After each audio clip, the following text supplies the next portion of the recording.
Sweden Alumni Network India Delhi chapter to our first high-level panel on the theme Circular Designing and Future of Sustainability Now is Next. The Delhi chapter of Sweden Alumni Network India began in April 2019, and this includes more than 100 alumni members in and around Delhi. It is supported by Swedish Institute. Delhi chapter and similar chapters across the world have three purposes. The first one is to work together to work on sustainable development goals. Secondly, to offer platform for Sweden alumni to continue the connection with Sweden, and then to collect alumni to thought leaders, organizations, and groups who have similar interests. It's great to be here and to see so many familiar faces and so many new faces here. We are expecting over 100 different delegates from 25 different cities who will be joining us over the next few hours. So the networking opportunity over the next couple of hours is going to be as refreshing as Swedish fika. I would like to also welcome my fellow alumni members from the Delhi chapter here.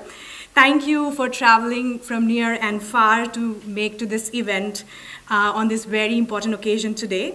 This is the first time that such a panel has been convened by any Sweden alumni network across the world.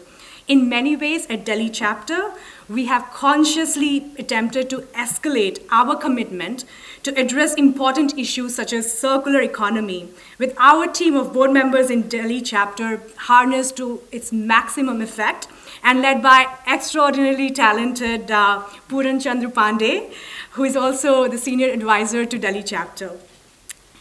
We have all gathered here to do two things. One is to step back and then to reflect.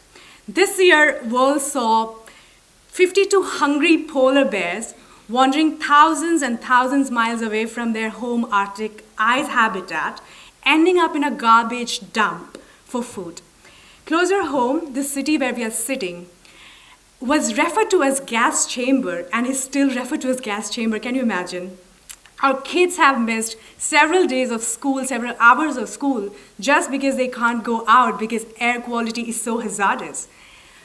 Millions of kids across the world are staging protest and doing climate strike to question the very future of sustainability.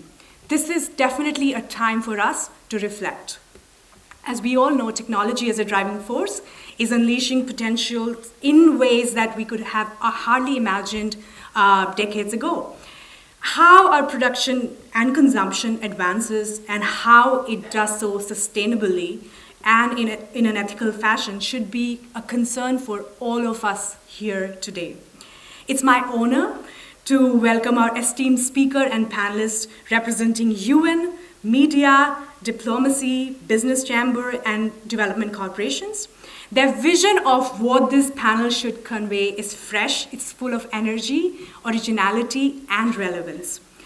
They have their finger on the pulse, and they are, in a word or perhaps two words, very, very cool.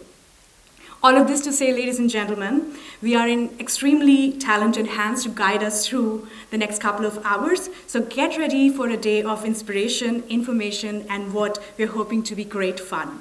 Please give a very warm welcome to our speakers and panelists. Before we begin the opening plenary, I also wanted to say that Swedish Institute, who supports Delhi chapter, sends their greetings. We will now see a short video message by Monica Verkiala, the head of talent acquisition at Swedish Institute Stockholm. Once again, on behalf of Delhi chapter, I welcome you all. Thank you so much.